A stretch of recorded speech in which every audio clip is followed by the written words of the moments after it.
Ladies and gentlemen, our next speaker is the Member of Parliament for Beaconsfield. As well as representing his local constituents, he is also the Shadow Attorney General and has a front bench role in criminal justice, constitutional and ethnic diversity affairs. Could I invite Dominic Grieve MP to address us?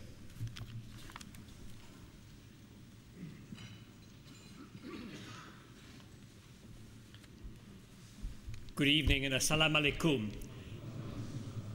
Your Holiness, Mr. President, ladies and gentlemen, it's a great pleasure for me once again to be here at the Bahafutul Mosque this evening. It's a place which over the last 5 or 6 years, I think time seems to pass very quickly, I seem to have become accustomed to visiting and always to your kind hospitality.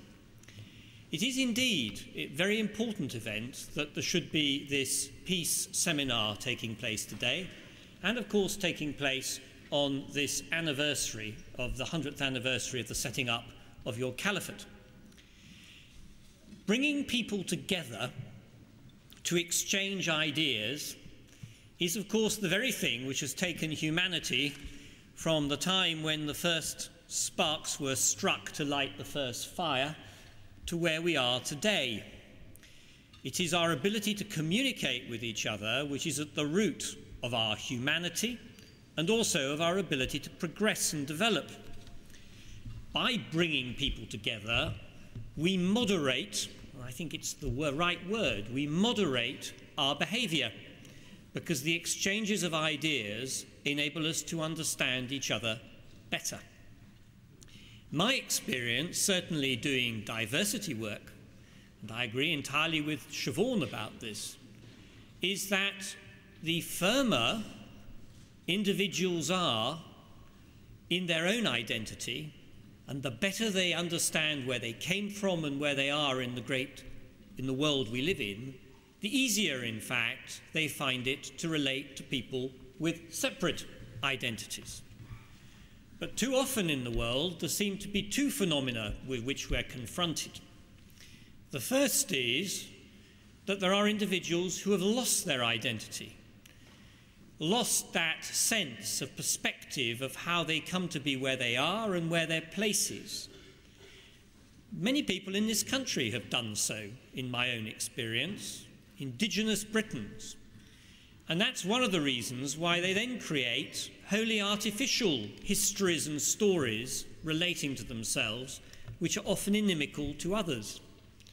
And of course, the same thing can happen with those who, having come to this country, third or fourth generation immigrants, suddenly create visions of their own religion which may be very hostile to others.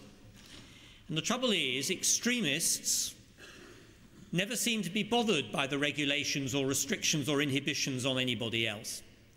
And those people who are of a moderate disposition all too often hesitate about expressing their own views or exchanging ideas.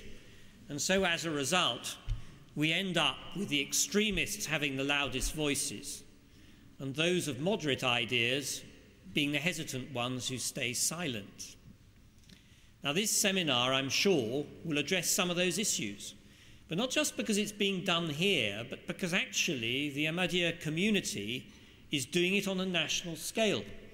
Your Holiness, one of the things that has given me the greatest pleasure in the last 6 months was the discovery and the invitation to go to 2 of my villages in my constituency, not places at all with Muslim communities or population, in Denham and Ivor, and to discover that Ahmadiyyas had come out from Hillingdon to have, if I may put it almost like, miniature evenings of the kind we're having here to explain what Islam was about, having made contact with the local vicar, the parochial church council, and other interested people and groups who came together for that purpose.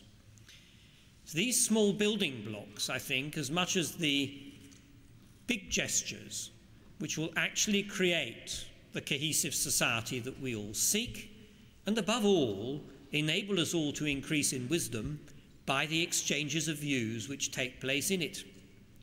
So I wish this community, which has been making such an enormous contribution to our national life, both in terms of the meetings we have here, like the one this evening, but also in terms of the contributions of the individuals in our national life. I wish the Ahmadiyya community all blessings and success, and I hope this evening will be as productive as the previous ones that have taken place, and usher in a year which for the community is clearly going to be very important, but for us as British citizens is also important in bringing us all together. Thank you very much.